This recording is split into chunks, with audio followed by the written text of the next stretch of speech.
Genesis chapter 11. The Tower of Babel. Now the whole earth had one language and the same words. And as they migrated from the east, they came upon a plain in the land of Shinar and settled there. And they said to one another, "Come, let us make bricks and burn them thoroughly." And they had brick for stone and bitumen for mortar. Then they said, "Come, let us build ourselves a city and a tower with its top in the heavens, and let us make a name for ourselves. Otherwise we shall be scattered abroad upon the face of the whole earth." The Lord came down to see the city and the tower which mortals had built, and the Lord said, "Look, they are one people, and they have all one language, and this is only the beginning of what they will do. Nothing that they propose to do will now be impossible for them. Come, let us go down and confuse their language there, so that they will not understand one another's speech." So the Lord scattered them abroad from there over the face of all the earth, and they left off building the city. Therefore it was called Babel, because there the Lord confused the language of all the earth. And from there the Lord scattered them abroad over the face of all the earth. These are the descendants of Shem. When Shem was 100 years old, he became the father of Arpachshad, 2 years after the flood. And Shem lived after the birth of Arpachshad 500 years, and had other sons and daughters.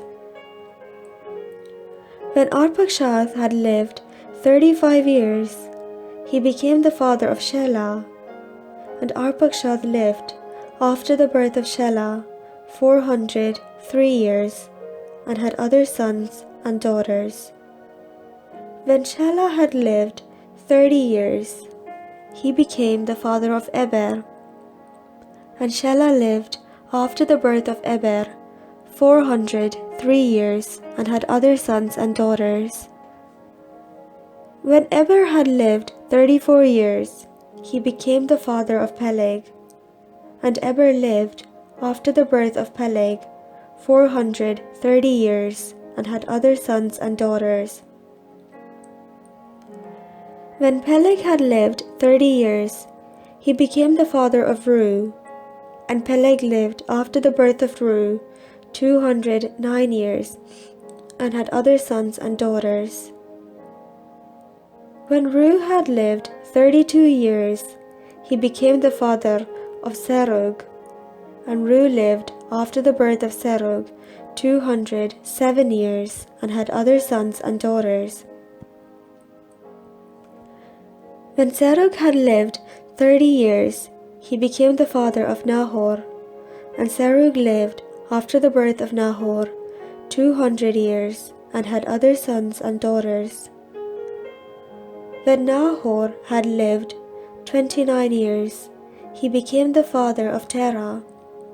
And Nahor lived after the birth of Terah 119 years, and had other sons and daughters.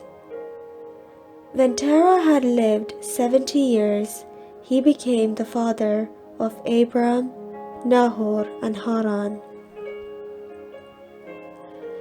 Now these are the descendants of Terah. Terah was the father of Abram, Nahor, and Haran. And Haran was the father of Lot. Haran died before his father Terah in the land of his birth, in Ur of the Chaldeans. Abram and Nahor took wives. The name of Abram's wife was Sarai, and the name of Nahor's wife was Milcah. She was the daughter of Haran, the father of Milcah and Iscah. Now Sarai was barren, she had no child.